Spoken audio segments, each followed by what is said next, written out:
She came with 2 suitcases, a computer science degree from Delhi, and a list of dreams she'd been rehearsing for 6 years. Priya landed at Pearson on a Tuesday in November. By the following Thursday, she had a job offer, junior developer, $72,000 a year. She thought she'd made it. 3 years later, Priya is packing those same 2 suitcases, not to go back to India, to go to Calgary. Why 40% of immigrants are leaving Toronto? Let's talk about what's actually happening, because the data is staggering. A recent Angus Reid study found that nearly 40% of recent immigrants to Toronto are either planning to leave or have already left within 5 years of arrival. Not 5 years into retirement, 5 years into their Canadian dream. And here's what makes this crisis uniquely Canadian. These aren't people who gave up. These aren't people who couldn't integrate. These are engineers, nurses, teachers, software architects, and entrepreneurs who did everything right. They learned the language, they got their credentials recognized or tried to, they showed up, they paid taxes, and Toronto still priced them out, burned them out, or simply left them behind. So what's driving this? There are 5 brutal truths the city of Toronto needs to hear. The first brutal truth is the one nobody in City Hall wants to say out loud.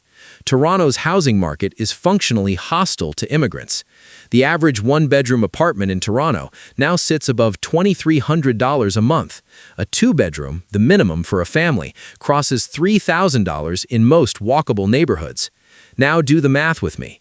If Priya earns $72,000 a year, she takes home roughly $4,800 a month after taxes.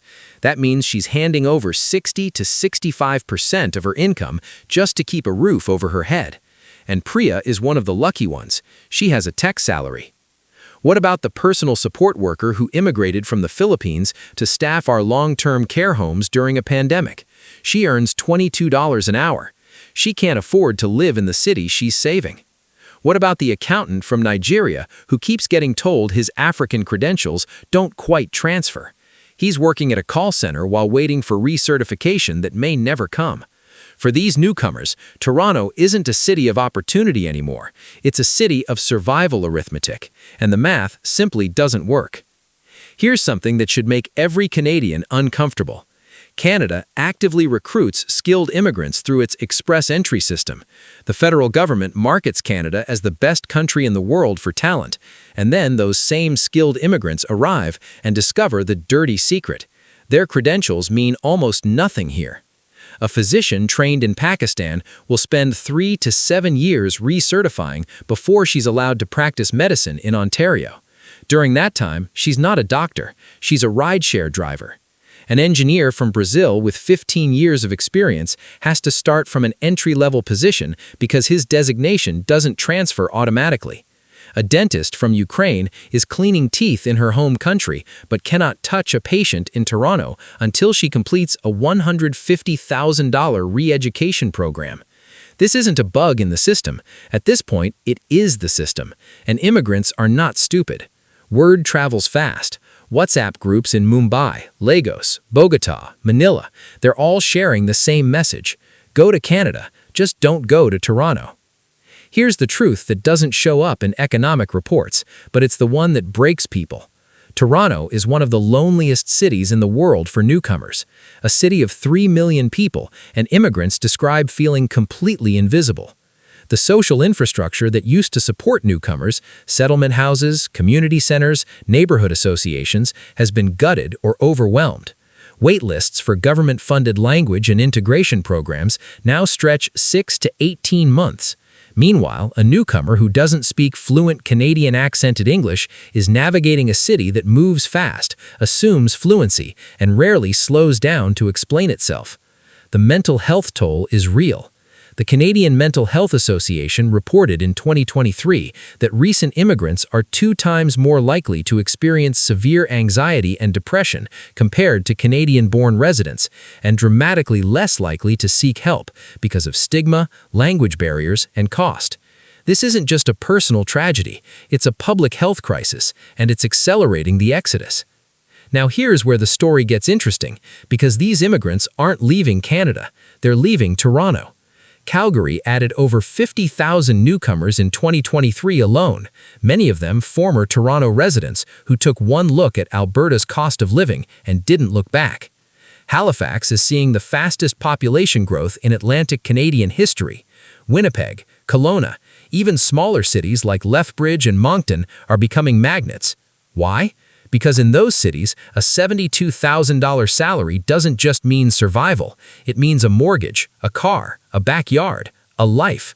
It means Priya can actually build the Canada she came here for. And the tragedy, the real tragedy, is that Toronto is watching its investment walk out the door. The federal government spent money processing these immigrants. Employers spent money hiring and training them. Communities built relationships with them.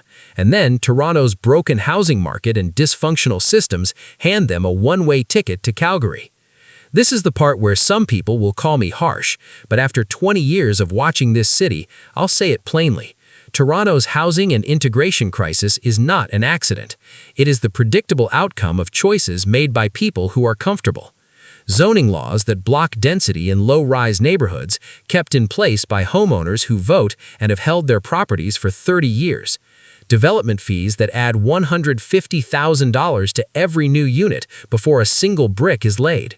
A provincial government that downloaded responsibility for affordable housing onto cities, then starved those cities of the transfer payments to fund it. Politicians at every level who use immigration as a campaign prop and then defund the services that make integration possible. Immigrants are not the problem. They never were. They are paying the price for decisions made by people who will never feel the consequences. Priya is in Calgary now. She bought a house last spring. She has a garden. Her parents visited for 3 months and didn't have to sleep on the couch. She does not regret leaving, but she regrets that she had to. Because she loved Toronto. She walked its streets in winter and felt the electric hum of a city that contained the whole world. She believed in what this city promised. And that promise was broken. Not by her, not by the other 40%, by us. By a city and a province and a country that said, "Come, we need you," and then made it nearly impossible to stay. The question isn't why immigrants are leaving Toronto. The question is, what are we prepared to change so they don't have to? Because if Toronto can't answer that question, cities like Calgary, Halifax, and Edmonton already are, and Canada's loss won't be theirs. Toronto was built by people who came from somewhere else. It can only be saved by choosing to keep them.